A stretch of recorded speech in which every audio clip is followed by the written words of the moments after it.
ગઈકાલની દુઃખદ ઘટના ભારત માટેનું કલંક કહી શકાય. ભારતની સહન શક્તિનું આ માઠું પરિણામ છે. ભારતની સહન શક્તિ પહેલી વાર જોયું આવું કે નિર્દોષોને પહેલગામની અંદર કાશ્મીરમાં તમે કલ્પના તો કરો કે એની પત્ની બાજુમાં ઉભી હોય અને એ કગળતી હોય કે તમે મને મારી નાખો, મારા પતિને નહીં, તું કેવો છો એ કે. એમાં એકને બિચારા એક અધિકારીને, એક સારા કોઈક ઓફિસર હતા, એને તો કલમો આવડતો હતો, તે બચી ગયો.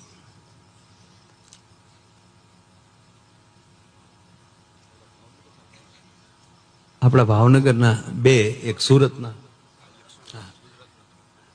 જે કાંઈ આખા ભારતના એ આપણા જ છે બધા. અને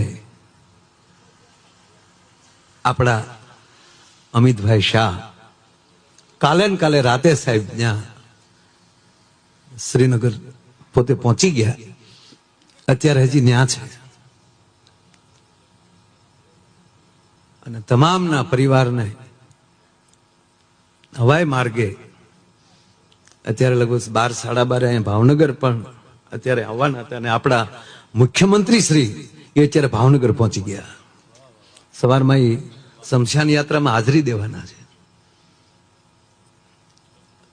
અને કૈલાસમાં પૂજ્ય બાપુને કથા જયારે હતી તો એમના ભાઈએ વિદાય લીધી તો બાપુએ કે ભાઈ અમારે સાધુની પાછળ તો ભજન જ હોય, તો આ કથા બંધ નહોતી રાખી.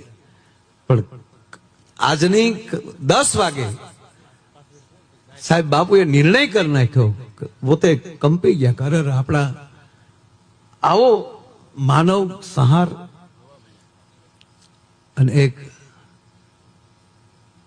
જ્ઞાતિના નામ ઉપર, એની ધર્મના નામ ઉપર આવું જે થાય તો બધાને દુઃખ થયું છે.